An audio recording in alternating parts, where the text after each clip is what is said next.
बंगाल में सत्ता बदल गई है, लेकिन असली तूफान अब शुरू हुआ है। जिस ममता बनर्जी को लोग चुनाव हारने के बाद कमजोर समझ रहे थे, उन्होंने ऐसा दांव चल दिया है जिसने बीजेपी की नई सरकार की नींद उड़ा दी है।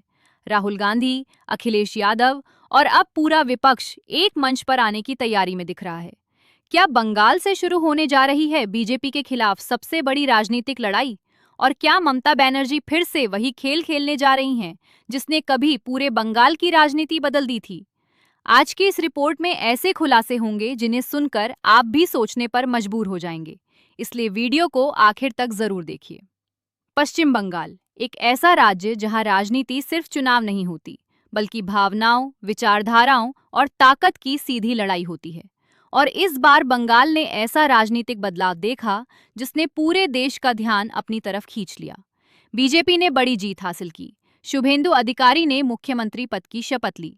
बीजेपी समर्थकों ने इसे ऐतिहासिक पल बताया, क्योंकि लंबे समय तक बंगाल की राजनीति में सिर्फ एक नाम गूंजता था, ममता बनर्जी। लेकिन कहानी यही खत्म नहीं हुई। असल कहानी तो अब शुरू हुई है। नई सरकार बनने के कुछ ही समय बाद ममता बनर्जी अचानक पूरी तरह आक्रामक मोड में दिखाई दी। उन्होंने ऐसा संदेश दिया जिसने साफ कर दिया कि वो सत्ता भले हार गई हों, लेकिन लड़ाई हारने वाली नहीं है।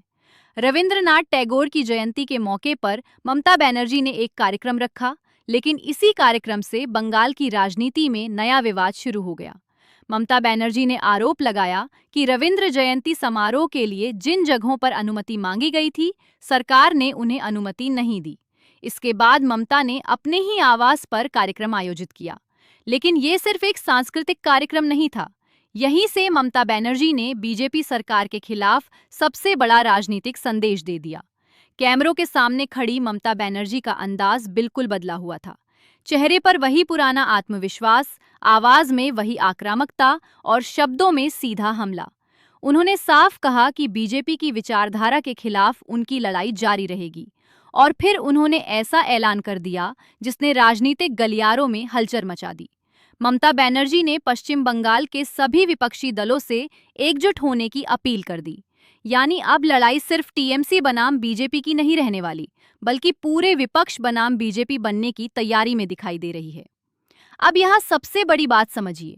राजनीति में हारने के बाद ज्यादातर नेता शांत हो जाते हैं, लेकिन ममता बनर्जी का अंदाज बिल्कुल उल्टा दिखाई दे रहा है।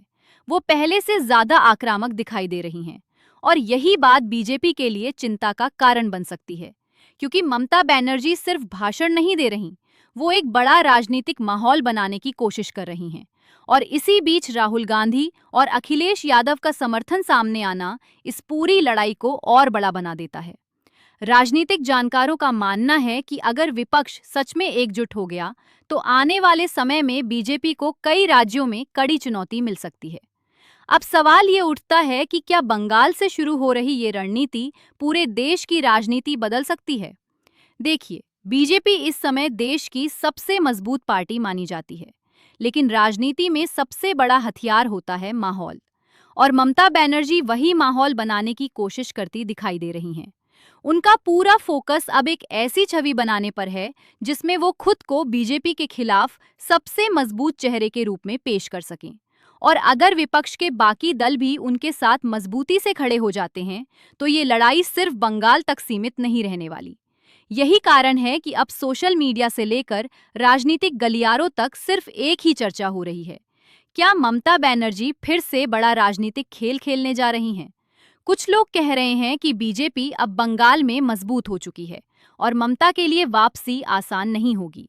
लेकिन दूसरी तरफ ममता समर्थकों का कहना है कि बंगाल की राजनीति में ममता को कम आंकना सबसे बड़ी गलती हो सकती है। और सच कहें तो इतिहास भी यही बताता है, क्योंकि ममता बनर्जी उन नेताओं में से हैं जो जितना दबाव बढ़ता है, उतना ज्यादा आक्रामक होकर वापसी करती हैं। अब आने वाले दिनों में बंगाल की राजनीति और ज्यादा गर्म होने वाली है।